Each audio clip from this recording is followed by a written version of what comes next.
प्रतिदिन की भांति उच्चारण कर लें।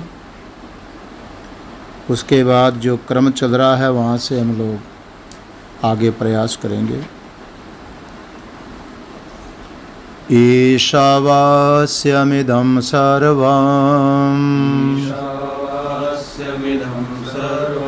यत् किंच जगत्यां जगत् तेन त्यक्तेन भुञ्जीथा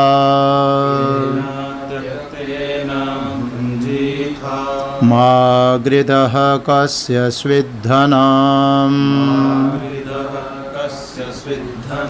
कुर्वन्नेवेह कर्माणि जिजीविषेच्छतं समाः एवं त्वयि नान्यथेतोऽस्ति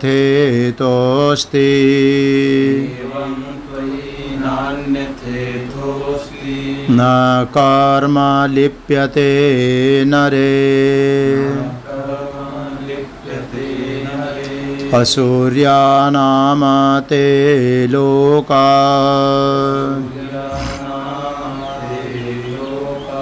अंधेन तमसावृताः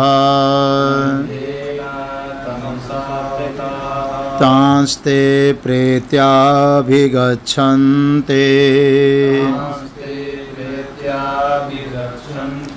एके चात्महनो जनाः अनेजदेकं मनसो जवीयो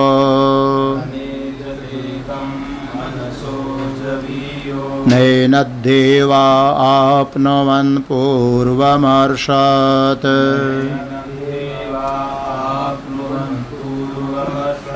तद्धावतोऽन्यानत्तेति तिष्ठत् तस्मिन्नपो मातरिश्वा दधाति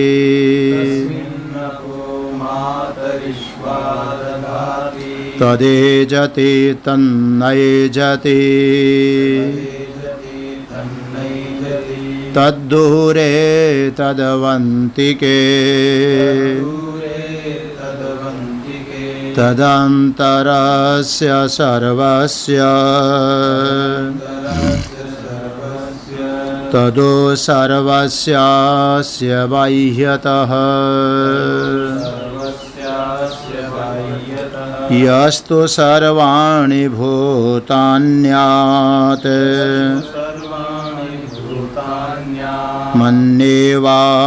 मन्येवानुपश्यति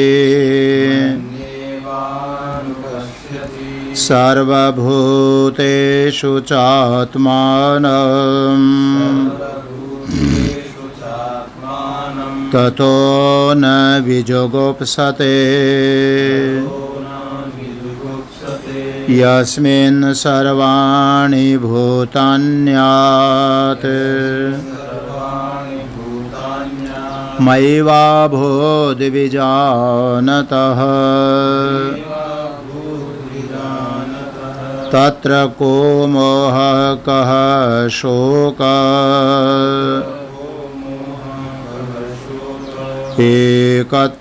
एकत्वमनुपश्यतः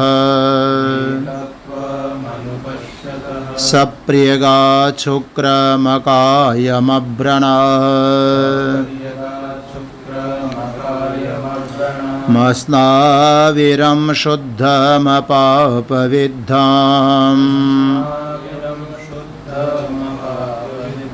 कविर्मनीषी परिभुः स्वयंभोर याथा तथ्यतोऽर्थान् व्यदधात् शाश्वतीभ्यः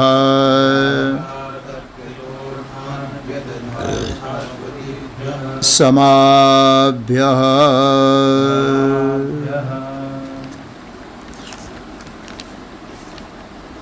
ईशावास्य उपनिषद का स्वाध्याय चल रहा है, जिसमें कई बार आप लोगों ने श्रवण किया है, दो धाराओं का वर्णन है, निवृत्ति धारा और प्रवृत्ति धारा। और दोनों धाराओं के जो उपस्थापक मंत्र हैं वो हैं प्रथम मंत्र और द्वितीय मंत्र। प्रथम जो है निवृत्ति परायण धारा का उपस्थापक मंत्र है, दूसरा मंत्र है प्रवृत्ति धारा का उपस्थापक। पहले मंत्र का विस्तार तृतीय, चतुर्थ, पंचम, षष्ठ, सप्तम और अष्टम मंत्र तक दिया है। और जो द्वितीय मंत्र है उसका विस्तार है नवम मंत्र से लेकर के इस उपनिषद की समाप्ति पर्यंत 18वें मंत्र तक। प्रथम मंत्र में आया है कि ईशावास्यम इदम सर्वम यत्किंच जगत्याम जगत तेन त्यक्तेन भुंजिथा मागृध कस्य स्विधनम। इदम सर्वम ईशावास्यम यत्किंच जगत्याम जगत। इदम सर्वम, ये सब का सब। किम इदम सर्वम यत्किंच जगत्याम जगत, इस पृथ्वी के ऊपर जो भी चराचर प्राणी जगत है वो सब का सब एक ईश्वर दृष्टि से आच्छादनीय है। सबको नाम रूप से देखने की बजाय इनके कारण स्वरूप उस परमात्म तत्व का सब में दर्शन होना चाहिए। सिया राममय सब जग जाने, वासुदेव सर्वम इति भगवद गीता में भी भगवान इस बात को बोल रहे हैं। ये जितना भी चाहे गोस्वामी तुलसीदास जी महाराज लिख रहे हैं, चाहे भगवान श्री कृष्ण अर्जुन को उपदेश दे रहे हैं, ये सब का जो आधार है ये उपनिषद है। उपनिषद सभी ग्रंथों का बीजभूत है और बाकी जितने ग्रंथ हैं ये समझ लो कि बीज में से निकला हुआ वृक्ष है, उसका विस्तार है। तो यहाँ पर ये सब कुछ ईश्वर के द्वारा आच्छादित कर देने योग्य है। नाम रूप सत्य वस्तु नहीं होती है, उनकी आत्मा परमात्मा ही सत्य है, ये बात रखनी चाहिए ध्यान में।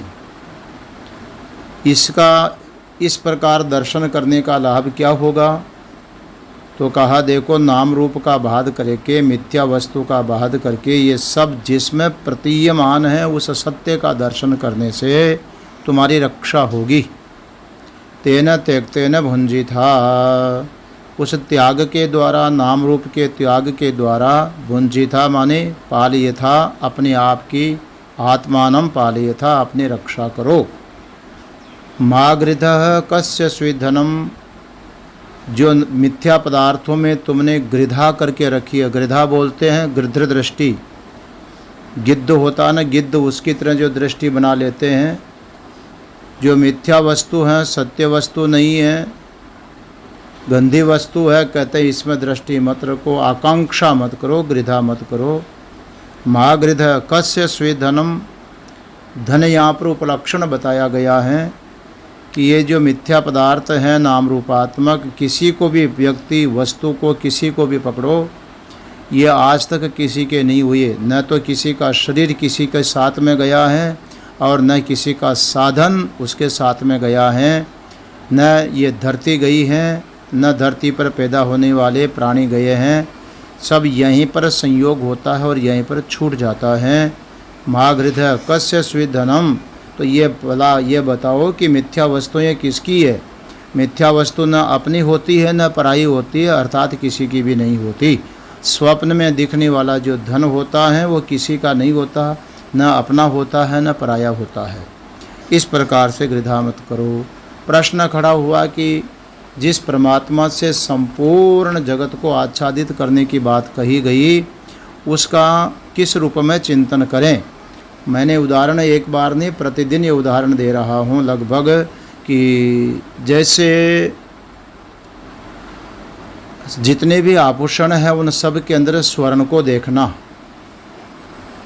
लोहा से निर्मित जितने भी औजार हैं उन सब में लोहे को देखना, मिट्टी निर्मित जितने भी पदार्थ हैं, घट खिलौने आदि, उस सब में मिट्टी का दर्शन करना जैसे होता है, इसी प्रकार से संपूर्ण जगत में परमात्मा का दर्शन करना बताया गया। अब प्रश्न ये उठता है कि देखो भाई, जो मिट्टी होती है ना, वो भी साकार वस्तु होती है, और मिट्टी से बनने वाले घट खिलौने हैं वो भी आकारवान वस्तु होती है। तो हम अपनी दृष्टि को बदल सकते हैं। जैसे स्वर्ण भी आकारवान वस्तु है, और स्वर्ण निर्मित जो आभूषण है वो भी आकारवान है।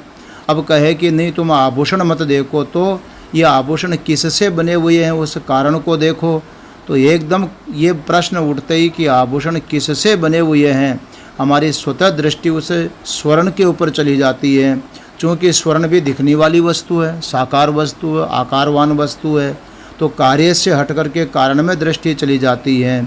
इसी प्रकार जो यहाँ कहा गया है कि नाम रूप से दृष्टि को हटा करके तुम अपनी दृष्टि परमात्मा में लगाओ, जो परमात्मा इस नाम रूप का कारणभूत है। तो यहाँ समस्या साधक के सामने ये होती है कि परमात्मा कोई आकारवती वस्तु नहीं है जिस पर हमारा मन टिक जाए, वो तो निराकार वस्तु है, अतीन्द्रिय तत्व है। अतीन्द्रिय न तत्र चक्षु गच्छति न वाग गच्छति न मन, न तो वहाँ पर कर्मेंद्रियाँ पहुँच रही हैं, न ज्ञानेंद्रियाँ पहुँच रही हैं, न मन की पहुँच है। तो जब इंद्रियाँ और मन के द्वारा वो ग्राह्य हो ही नहीं सकता, ये उसको पकड़ ही नहीं सकते, तो फिर उसका चिंतन कैसे करेंगे, कैसे जानेंगे कि ये सब उस ब्रह्म में ही अध्यस्त है, ब्रह्म में ही बना हुआ है। जैसे आभूषण स्वर्ण में अध्यस्त है वो तो समझ में आ गई, लेकिन जगत परमात्मा में अध्यस्त है यह समझ में नहीं आती। परमात्मा को तो देखते नहीं हैं। इस समस्या का समाधान करने के लिए चतुर्थ मंत्र से लेकर के और पंचम मंत्र, ये 2 मंत्रों में उस परमात्मा के स्वरूप का वर्णन किया गया। मैंने स्वाध्याय के क्रम में आपको बताया था कि एक तो हमारी दृष्टि होती है, यह भौतिक दृष्टि, व्यक्ति की अपनी दृष्टि। देखो वैसे देखा जाए तो व्यक्ति की अपनी दृष्टि में भी बहुत बड़ा भेद होता है।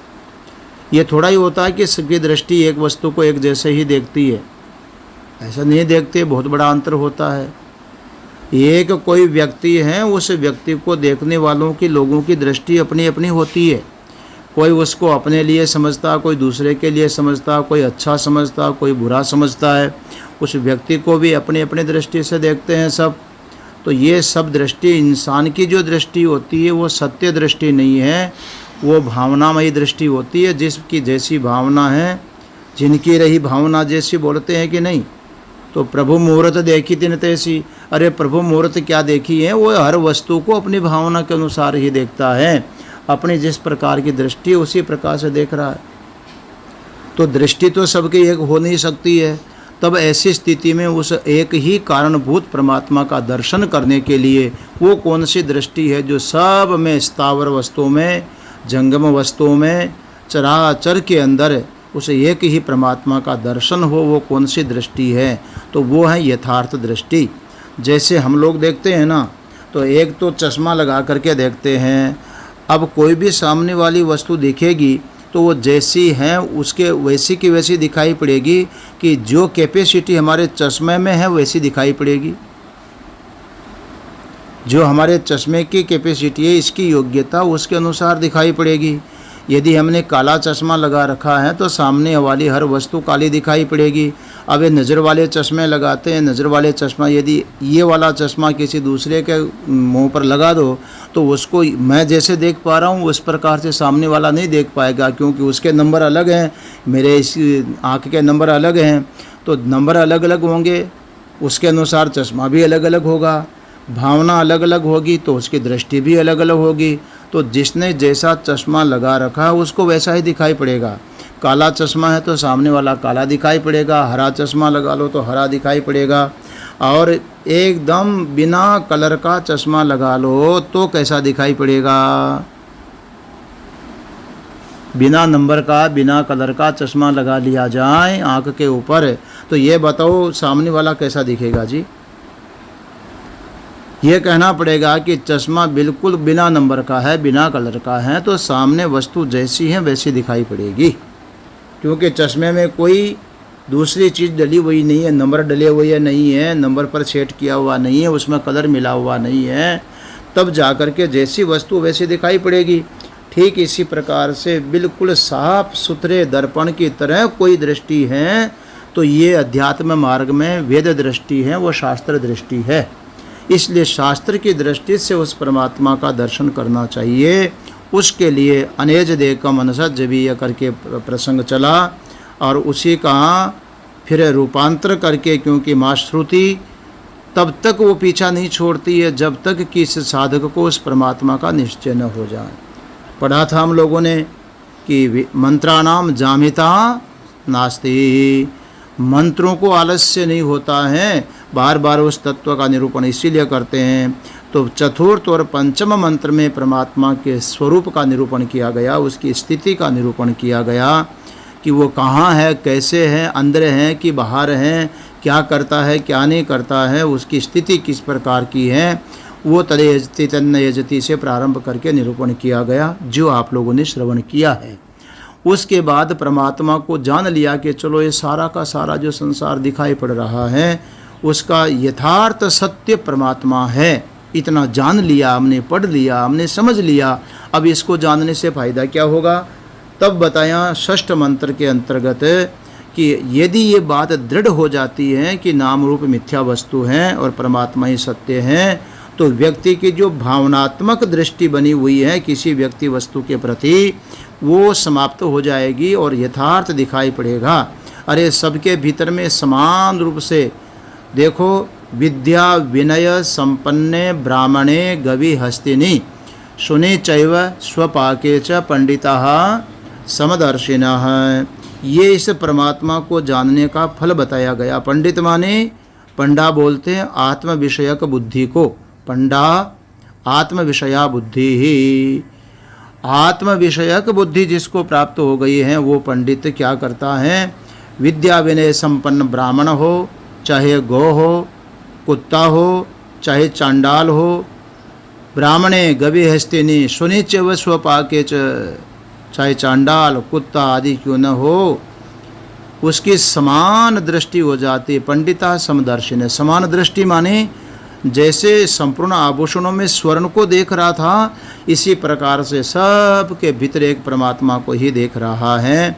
ये दृष्टि प्राप्त हो जाती है जिसको बताया गया है षष्ठ मंत्र में। इससे क्या होगा?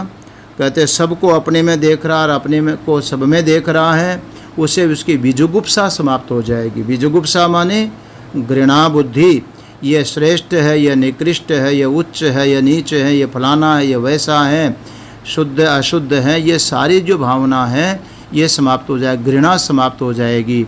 और घृणा समाप्त होने का अर्थ ये नहीं कि अब गंदगी में भी बैठा है तो उसको कोई नहीं बैठा चल रहा, ऐसा नहीं है।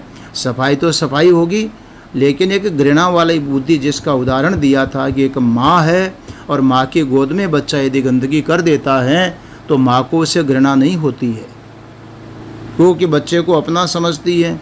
हमारे शरीर में दुनिया भर की गंदगी भरी पड़ी हुई है, सब कुछ गंदगी का मूल है। जाद है माई तो अनेक सुख मान रहा, ताही तो विचार हमें कौन बात भली है। मेद है, मज्जा है, मांस है, रग रग में रक्त है, विकार भरे हुए हैं सबके सब, फिर भी हम उससे घृणा नहीं करते हैं। और यही शरीर की गंदगी जब बाहर आ जाती है तो उसे घृणा होने लग जाती है। इसलिए आत्मा रूप देखने का फल बताया, न बीजुगुप्सते, उसको बीजुगुप्सा नहीं होती, जीते जी उसको समता प्राप्त हो जाती है। ये जीवन मुक्ति का निरूपण इस षष्ठ मंत्र में किया गया। अब सप्तम जो मंत्र चल रहा था कि महाराज ये अनुभूति कब होगी, अनुभूति कब होगी, कितने जन्म लेने पड़ेंगे? तब कहते हैं कि जरूरी तो नहीं है कि इसी जन्म में हो जाए। गीता में भगवान कहते हैं कि अनेक जन्म संसिद्धो ततो याति पराम गतिम। अनेक जन्मों की साधना अभ्यास करते करते करते जब चित्त शुद्ध हो जाए और किसी भी प्रकार का प्रतिबंध न रह जाए, नहीं तो साधना करने पर भी प्रतिबंध यदि होता है तो तत्व ज्ञान नहीं होता है इस जीवन में। अभी कल सुन रहे थे एकम अप्य, एकम अप्य तद दर्शनात् अप्रस्तुत प्रतिबंधे तद दर्शनात्, यहीं पर ज्ञान हो सकता है लेकिन कोई प्रतिबंध प्रस्तुत न हो। व्यास जी महाराज ने ब्रह्म सूत्र में लिखा, एकम अप्य अप्रस्तुत प्रतिबंधे तद दर्शनात्, यहीं पर भी ज्ञान हो सकता है यदि प्रतिबंध कोई प्रस्तुत नहीं है, सामने खड़ा नहीं है तो, कोई रुकावट नहीं है तो, इसलिए इस जीवन में ज्ञान हो जाए। और यदि इस जीवन में ज्ञान नहीं हुआ तो ये भी मान करके चलिए कि उस साधक का जो अभ्यास है, उसकी साधना है, कभी व्यर्थ जाने वाली नहीं है।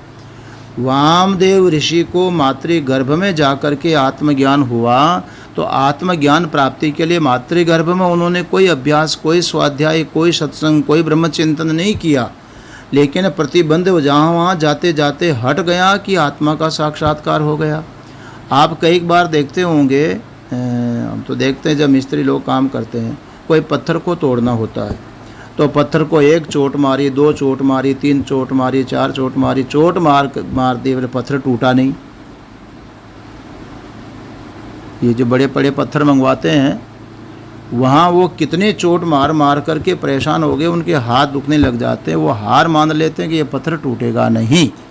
और वो पत्थर जब यहाँ ला करके डालते हैं, 4-6 महीना पड़ा रह गया, वो पत्थर टूट जाता समय पा करके। कारण कि वो जितनी चोटें लगी थी उन चोटों से उसको जो कमजोरी आ गई थी, धीरे धीरे धीरे धीरे स्वतः कमज़ोर हो करके और अंत में वो पत्थर टूट जाता है। ऐसा होता है। अभी जेसीबी मशीन चल रही थी, वही विचार आ रहा था, एक पत्थर को निकालने के लिए जेसीबी मशीन घंटों परिश्रम करती रही, पत्थर नहीं निकला।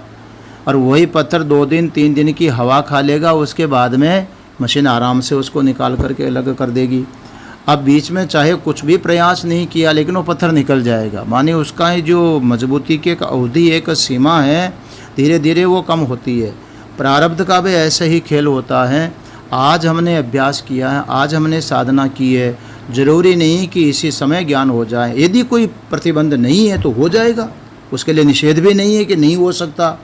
परंतु यदि कोई प्रतिबंध है तो आज का जो हमारा अभ्यास चोट है ये व्यर्थ जाने वाली नहीं है।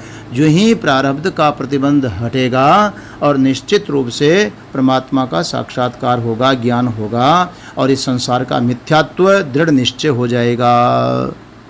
इसलिए यहाँ पर सप्तम मंत्र में आया है, यस्मिन जिस काल में, और यस्मिन पुरुषे जिस पुरुष में, प्रतिबंध रहित जो पुरुष हैं, प्रयत्नशील जो पुरुष है, प्रयत्नात् यतमानस्तु योगी संशुद्ध किलबिषः, जो प्रयत्नशील योगी पुरुष हैं, जिसके सारे कलबिश पाप समाप्त हो गए हैं, उसको ये ज्ञान होगा। इक्षते योग युक्त आत्मा आता ही है।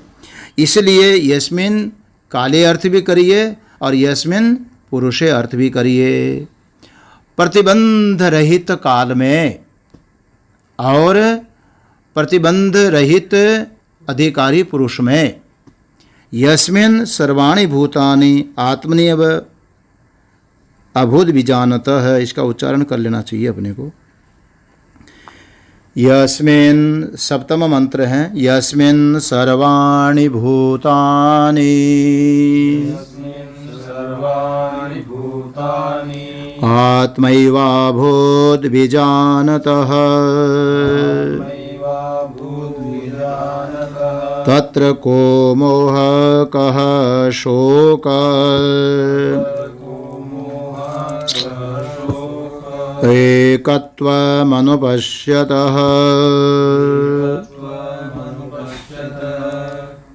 यस्मिन् सर्वाणि भूतानि आत्मा एव अभूत विजानतः। विजानतः विशेष प्रकार से जानने वाले पुरुष के, यस्मिन काले जिस समय में, संपूर्ण भूतानि आत्मा एव अभूत, सभी के सभी भूत आत्मा ही हो गए, आत्मा ही हो गए।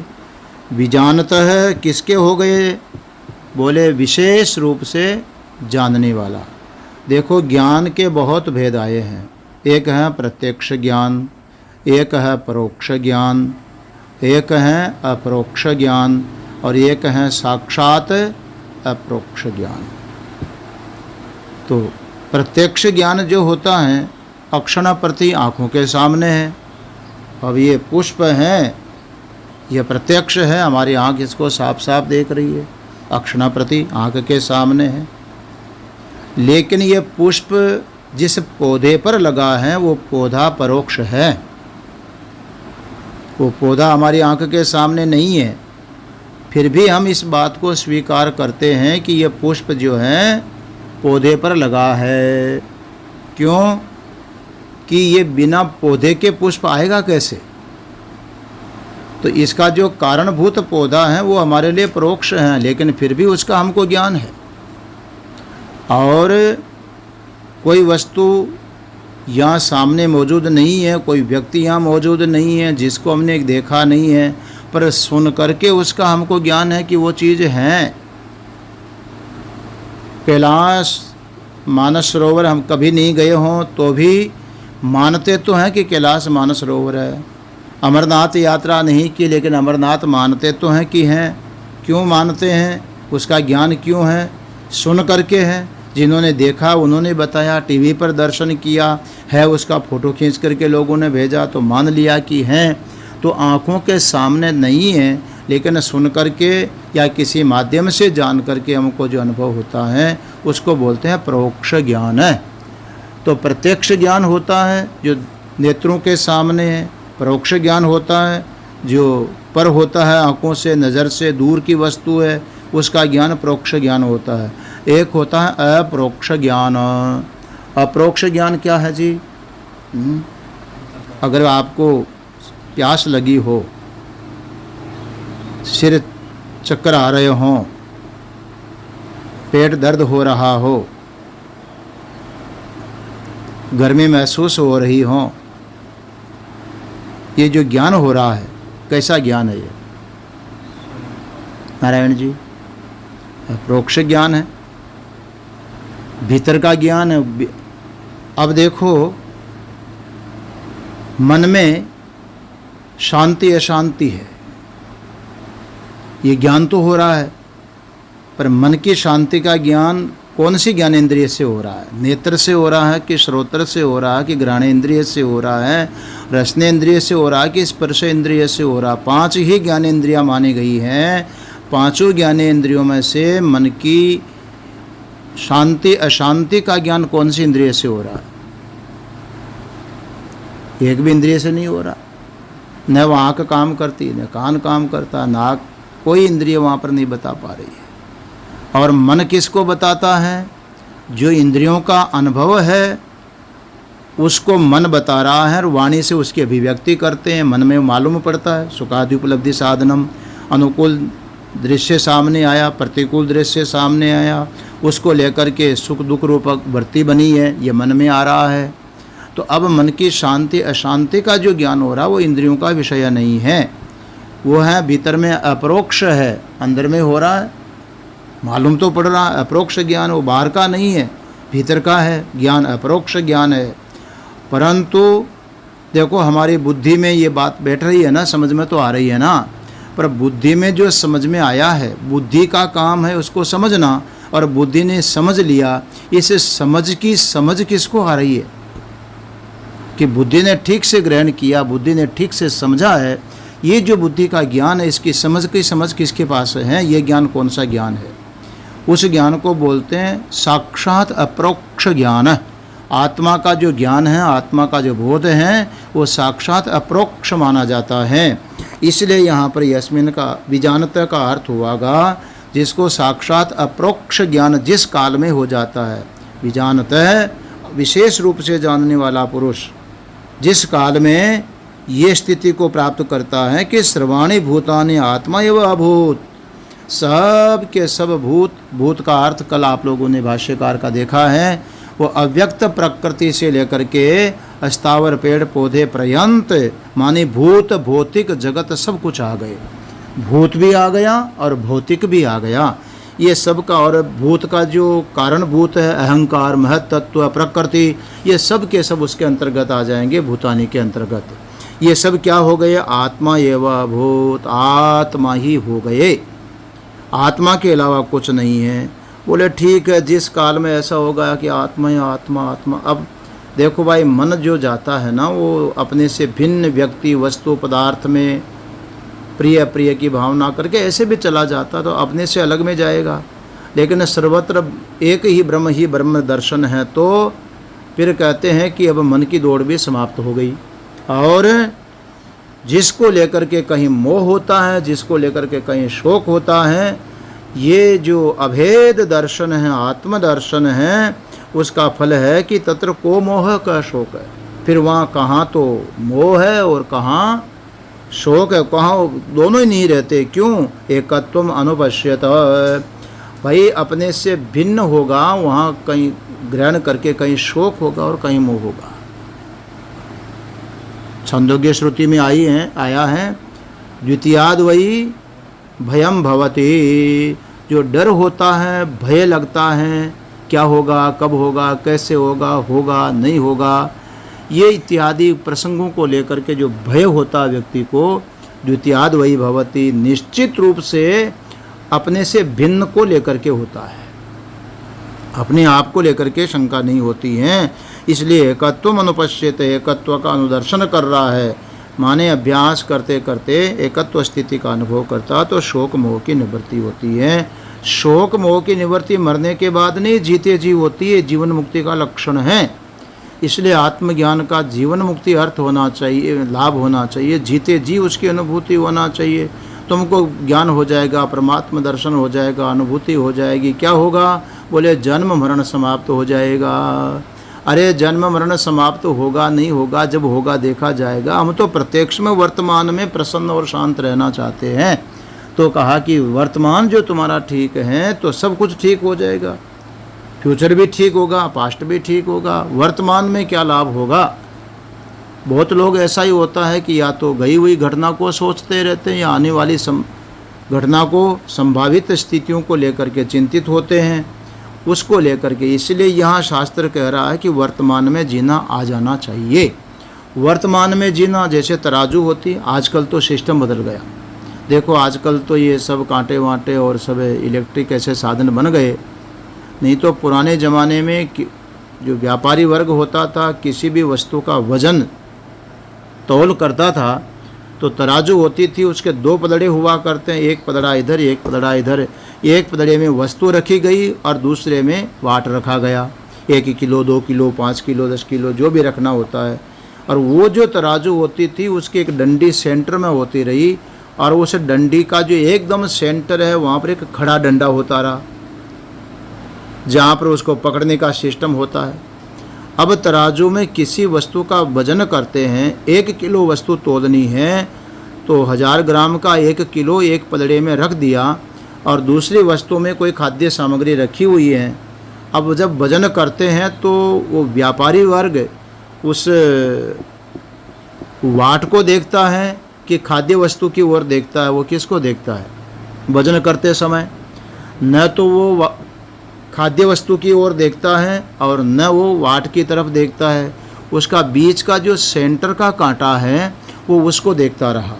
बीच का कांटा सेंटर का यदि एकदम सीधे 180 डिग्री पर आ गया, सीधा हो गया है, तो आप समझ लो कि दोनों पलड़े भी एकदम बराबर आ गए हैं। क्यों? दोनों के दोनों पलड़े का जो मूल आधार है वो सेंटर कांटा है। इधर झुक गया कांटा तो समझ लो कि वजन इधर है, और कांटा इधर झुक गया तो वजन इधर ज़्यादा, और बराबर में आ गया तो दोनों पलड़े बराबर। इसलिए इस तत्व ज्ञान का फायदा ये है कि वर्तमान के कांटे की तरह है तत्व ज्ञान, आत्मज्ञान है। जब वर्तमान उसका ठीक हो जाता है, शोक मोह की निवृत्ति यहाँ होती है, तो भूत भविष्यत का पलड़ा अपने आप बराबर हो जाता है। उसका जन्म और मरण दोनों समाप्त हो जाते हैं, उसके जीवन में समता आ जाती है। ये बात इस मंत्र में बताई गई है।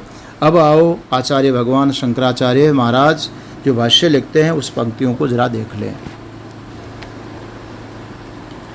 यस्मिन् सर्वाणि, तो हो ही गया था, यस्मिन् सर्वाणि भूतानि।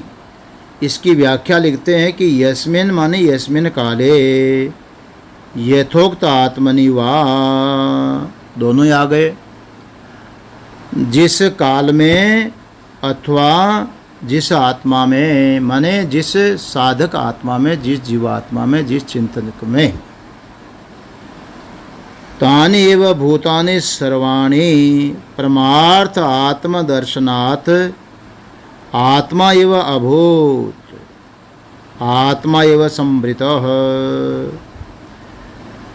जिस काल में, जिस आत्मा में जो उक्त माने बताया गया है, कहाँ क्या बताया गया? प्रथम मंत्र में, चतुर्थ मंत्र में और पंचम मंत्र में जिस आत्मा का स्वरूप वर्णन किया गया है, वो आत्मा यथोक्तानि, जो कथन किया गया है, वो आत्मा जिस पुरुष में, तानि एव भूतानि सर्वाणि, वे सब के सब, और वो जो भूत है कौन से? अव्यक्त प्रकृति से लेकर के स्थावर पर्यंत, तानि एव भूतानि सर्वाणि, वो सब के सब भूत, माने भूत भौतिक और भूत का कारण और कार्य समझ लो। भूत आगे मध्य की चीज, एक तरफ उसका कारण है, एक और उसका कार्य है। जैसे पंचभूत है, आकाश वायु तेज जल पृथ्वी। अब उसका कारण कौन है? अहंकार। उसका कारण कौन है? महतत्व। उसका कारण कौन है? अव्यक्त प्रकृति। इधर आ गया महाभूत। तो वो तो हो गए कारण, और इधर जो जितना भी भौतिक जो दृश्य मात्र हैं वो दो विभाग में है, स्थावर और जंगम में। और भेद करो तो जड़ और चेतन में, जड़ चेतन में भेद करो तो स्थावर और जंगम। भाई नदी हैं, पहाड़ हैं, ये सब क्या चीज़ें हैं? ये जड़ वस्तु है। मिट्टी है, पत्थर, ये जड़ वस्तु है। और मनुष्य का शरीर है, पशु का शरीर है, पक्षी का शरीर है, कीट पतंग हैं, ये प्राणी जो हैं, पेड़ पौधे हैं, ये सब प्राणी जगत है। तो एक जड़ जगत हो गया, एक चेतन जगत हो गया। उसमें भी फिर भेद हो गया। चेतन चेतन में भी भेद हो रहा है। एक स्थावर है, एक जंगम है। वनस्पति आदि देखो, ये सब स्थावर है, एक जगह स्थित रहने वाले हैं। अन्य प्राणियों के जो शरीर हैं वो जंगम हैं। ये सब महाभूतों से पैदा हुए, इनको बोलते हैं भौतिक। तो एक तो महाभूतों से बने हुए भौतिक, और एक महाभूतों के कारणभूत अहंकार, महतत्व, अव्यक्त प्रकृति आदि, ये सब के सब भूतानि सर्वाणि। सर्वाणि इसलिए आया कि सब के सब आ गए, सब भूत रूप से ही लेना है। तानि एव भूतानि सर्वाणि परमार्थ आत्मदर्शनात्, पारमार्थिक रूप से आत्मा रूप दर्शन करने के कारण, दर्शन करने से ही क्या हो गया? आत्मा एव अभूत, वो आत्मा ही हो गए। अच्छा एक बात बताओ भाई, दर्शन करने से, ऐसा जानने से आत्मा हो गए, ये जरा बात समझ में नहीं आती है। आप लोगों को आ रही हो तो अच्छी बात है। भाई ने सबको जाना कि ये ऐसा है, ये ऐसा ऐसा, सब आत्मा हो गए, ये कैसा हो जाएगा जी? जानने मात्र से आत्मा नहीं हो सकता। ये तभी संभव है जब आत्मा ही हो। इस चीज का ध्यान रखिएगा। एक पेचीदा सवाल है कि भाई इसको जान लिया कि सब एक परमात्मा में दिख रहे हैं, परमात्मा में दिख रहे हैं, और परमात्मा मेरी आत्मा है, इसलिए सब अपने में जान लेने से ये अपन कैसे हो जाएंगे? इसका अर्थ हुआ कि जो भेद था वो काल्पनिक था, भेद था वो मायिक था, भेद था वो सत्य नहीं था। अभेद ही सत्य है। इसलिए आत्मा अभूत आत्मा हो गए, मतलब ये नहीं कि पहले आत्मा नहीं था अब आत्मा हो गए। वेदांती लोग जो दृष्टांत देते हैं कि शेर के बच्चे को जब छोटा सा था, उसकी आंख भी नहीं खुली थी, तो किसी गडरिये ने, किसी भेड़ पालने वाले व्यक्ति ने उसको पकड़ दिया। और छोटा बच्चा तो सबको प्यारा लगता है, शेर का बच्चा भी अच्छा लगता है, वो बिल्ली के बच्चे जैसा लग रहा था। तो उसको उठा करके ले आया और उसको पाल लिया। अब आंख खुली तब से ही उस शेर के बच्चे ने उस गडरिये को देखा, और जिन भेड़ों के साथ में दिन भर वो चराता था उन भेड़ों को देखा। तो शेर के बच्चे ने जिन भेड़ों के साथ में वो खेलता कूदता चलता था, उन भेड़ों को ही उसने समझ लिया कि ये सजातीय हैं और मैं भी भेड़ ही हूँ।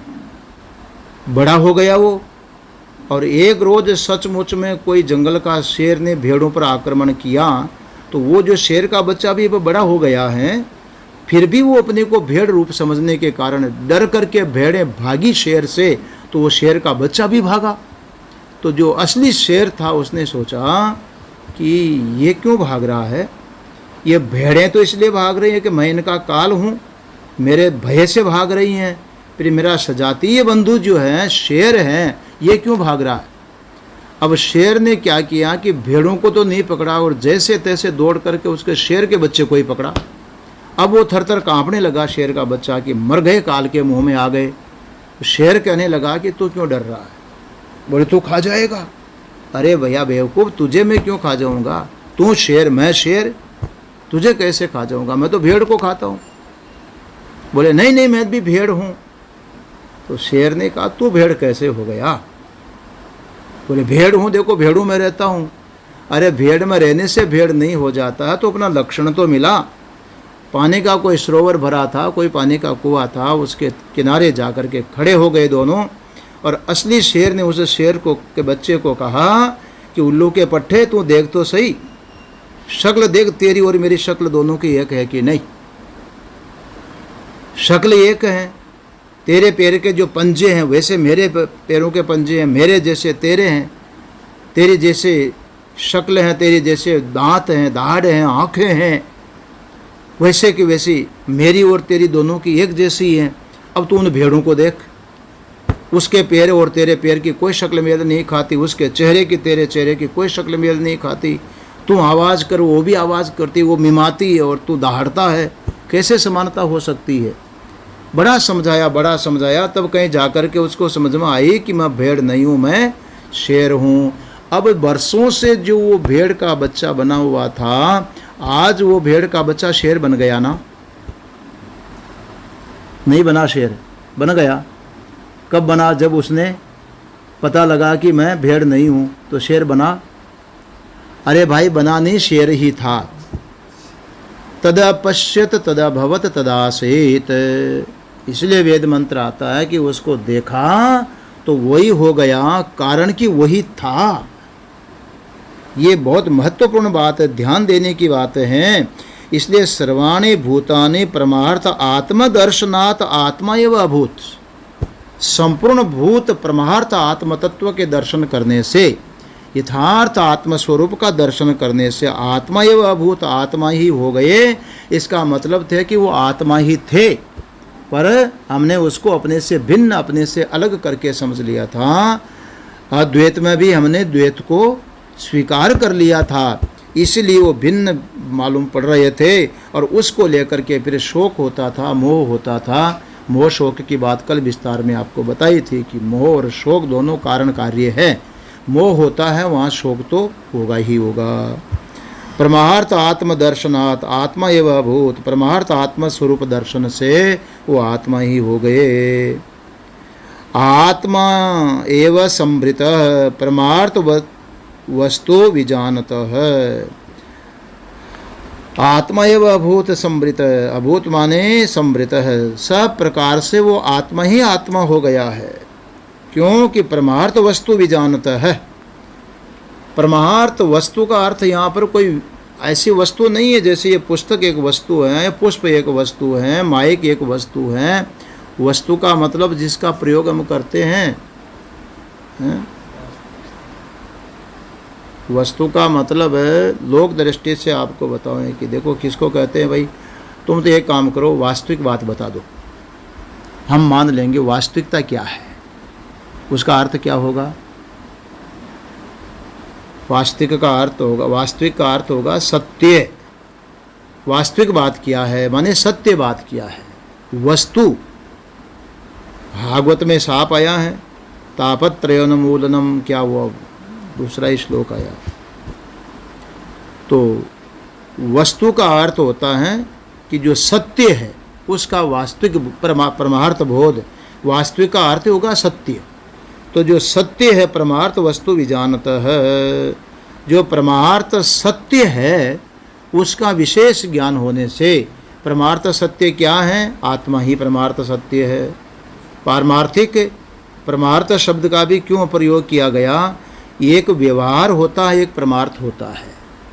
देखो व्यवहार में भेद होगा।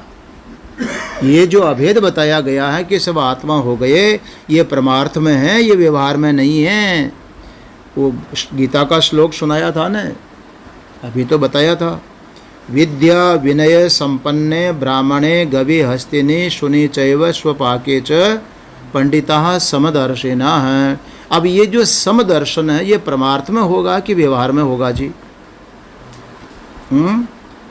परमार्थ दृष्टि से समदर्शन होगा, व्यवहार में समता नहीं हो सकती। अच्छा एक बताए कि विद्या विनय संपन्न ब्राह्मण है और उधर सोने च व स्वपाके च लिखा है, कुत्ता और चांडाल। तो जो षड वेद वेदांग वित्त ब्राह्मण है उसके साथ वो व्यवहार करेंगे जो कुत्ते के साथ करते। क्या कुत्ते को जिस प्रकार से रोटी फेंकते हैं, क्या किसी विद्वान को रोटी फेंक करके खिलाई जाएगी? संभव है? कुत्ते को मांस का टुकड़ा पसंद है तो क्या विद्वान के सामने भी वही रखेंगे? संभव है क्या? एक हाथी कितना खाता होगा जी? अरे कम से कम 50 किलो 100 किलो खाए बिना हाथी का पेट नहीं भरेगा। अब पंडित जी को बैठा दो, पंडित जी को नहीं खाना पड़ेगा आज तो, क्योंकि हाथी की और आप में कोई भेद नहीं है। आप ही 1 क्विंटल को खाओ तो पंडित जी खा लेंगे क्या? संभव है? समानता कैसे करोगे भाई? गाय को घास चाहिए, पंडित जी को मिष्टान्न चाहिए, तो वो मिष्टान्न गाय को रख दो और पंडित जी को घास रखो तो चलेगा क्या?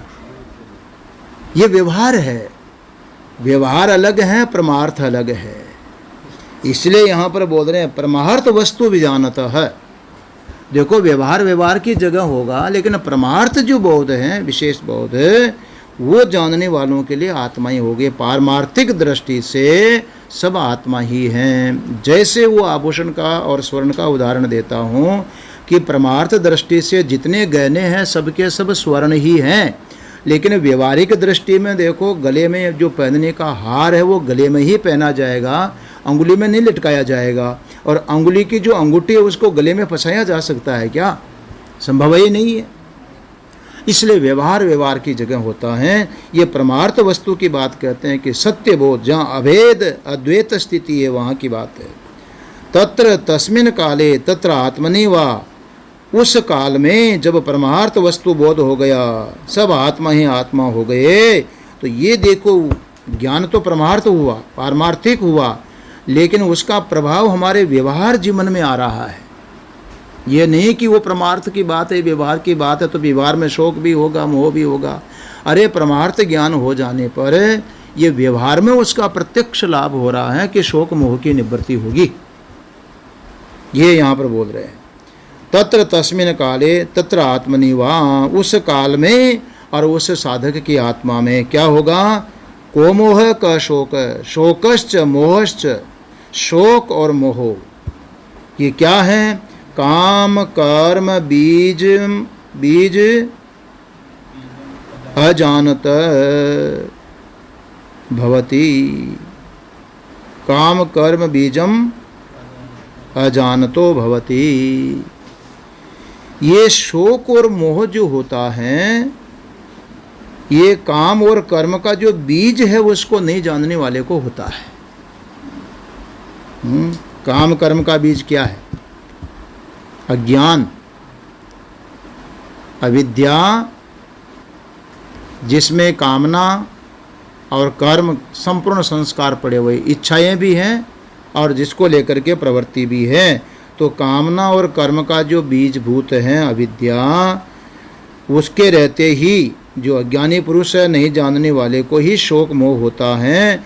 जब ये समझ लिया कि संपूर्ण काम कर्म की बीजभूत अविद्या है और आत्मा तो बिल्कुल न कामना है, पूर्ण है, परिपूर्ण है, पूर्णमद पूर्णमिदम पूर्णात् पूर्णमुदच्यते, मंगलाचरण में आया कि सब पूर्ण है, तब फिर उसको शोक मोह नहीं होता है। न तो आत्म एकत्वम विशुद्धम गगनोपमम पश्यत, जो अनेक प्रकार की कामना कर्म और उसके कारणभूत अविद्या आदि से जो युक्त पुरुष हैं, अज्ञानी जो नहीं जानने वाले हैं, अद्वैत स्वरूप को, आत्मा स्वरूप को, उसको शोक मोह होता है। न तो आत्मा एकत्वम विशुद्धम गगनोपम पश्यत है, किंतु जो विशुद्धम आत्म एकत्वम पश्यत है, जो विशुद्ध आत्मा एकत्व को देख रहा है, शुद्ध आत्मा स्वरूप का दर्शन कर रहा है निर्विकार स्वरूप से। किस प्रकार है?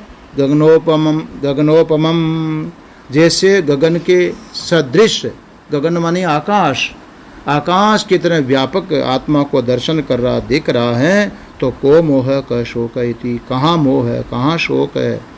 शोक मोहयो अविद्या कार्ययो आक्षेपेण असंभव प्रदर्शनात् सकारणस्य संसारस्य अत्यंतम एव उच्छेद प्रदर्शितो भवति। इसका अर्थ हुआ कि को मोह क शोक इति, इस प्रकार जो कहा गया है, यह शोक मोहयो, शोक और मोह का अविद्या कार्ययो आक्षेपेण, माने शोक और मोह दोनों के दोनों अविद्या के कार्य हैं। अज्ञान के ही शोक भी उसी से होता है, मोह से उसी भी होता है। ज्ञान नहीं है तब तक होता है। पंचदशीकार ने एक बहुत अच्छा उदाहरण दिया है कि दो बच्चे विदेश में नौकरी करने के लिए गए और एक बच्चा कहीं एक्सीडेंट में ख़त्म हो गया और एक को किसी कंपनी में अच्छी जॉब मिल गई। अब उसकी सूचना किसी व्यक्ति ने उनके स्वदेश में माता पिता रहते थे उनको दिया, लेकिन उसको लिखने में नाम भ्रम हो गया और जो एक्सीडेंट में मर गया है उसके पिता को तो लिख दिया कि तुम्हारे बच्चे को फलानी कंपनी में बहुत अच्छी जॉब मिल गई है, बधाई हो आपको। और जिसके बच्चे को जॉब मिल गई थी सचमुच में उल्टा हो गया, उसके लिए लिख दिया कि दुर्भाग्य की बात है, बड़ा खेद है कि तुम्हारा पुत्र कहीं जॉब के लिए जा रहा था और एक्सीडेंट में भगवान को प्यारा हो गया। अब बताइए, जिस व्यक्ति ने यह खत पढ़ा है कि मेरे पुत्र को कंपनी में अच्छी जॉब मिल गई और बधाइयाँ आ रही हैं, वो भी यहाँ आते ही हनुमान जी को प्रसाद चढ़ाएगा कि नहीं? चिट्ठी पढ़ते ही प्रसाद चढ़ाएगा, क्योंकि उसके मन में जो बसा हुआ पुत्र है उसको जॉब मिल गई है, अच्छा पैसा कमा रहा है, अपने उद्देश्य में सफल हुआ। और जिसके पिता ने ये पढ़ा कि दुर्भाग्य से मेरे बेटे का एक्सीडेंट हो गया, मारा गया, वो तो माथा कूट कूट के रोएगा, हाय मैं तो मर गया, हाय मैं तो मर गया। अब बताइए, जो पिता ये खुशी मना रहा है कि मेरे पुत्र को अच्छा धंधा मिला, उसकी मिठाई बांट रहा है, वो जिसके लिए मिठाई बांट रहा वो तो भगवान को प्यारा हो गया एक्सीडेंट में, पर पिता के मन में बसा हुआ पुत्र अभी जिंदा है इसलिए मिठाई बांट रहा। और जिसका पुत्र मर गया वो करके विलख रहा है, रो रहा है, फूट फूट करके छटपटा रहा है, सच्चाई है कि वो तो मज़े में उधर अपना धंधा कर रहा, दो पैसे कमा रहा है, लेकिन पिता के मन में जो बसा हुआ पुत्र है वो मर गया। तो पिता के मन में बसा हुआ पुत्र मरने पर भी एक को जिंदा है और एक का जिंदा होने पर भी मर गया। तो उनके देखो खुशी का और दुखी होने का कारण है वो भगवान के बनाए हुए पुत्र हैं या अपने मन में बसाए हुए पुत्र हैं। कौन से पुत्र हैं? भगवान के बनाए हुए नहीं हैं। भगवान का बनाया हुआ तो एक तो भगवान ने बुला लिया और एक को भगवान ने धंधा दे दिया जी। पर इतने पिता के मन में दोनों के जो बसा हुआ पुत्र था ना, एक का चला गया और एक का जिंदा है, विपरीत है उसके बिल्कुल, इसलिए उसको लेकर के प्रसन्नता हो रही है, एक को दुख हो रहा, खेद हो रहा है। तो ये संसार का जो राग द्वेष सुख दुख मोह शोक आदि होता है, ये बाह्य वस्तुओं को लेकर के नहीं होता, सारा का सारा संसार आंतर है, अपने भीतर बसा हुआ है। ये बात यहाँ पर बता रहे हैं। घड़ी इनकार कर रही है। अंतिम पंक्ति को पुनः और विचार करके कल करेंगे। एक भजन का आनंद ले लें आप लोग, यहीं पर आज विश्राम देंगे। तो चलो भाई।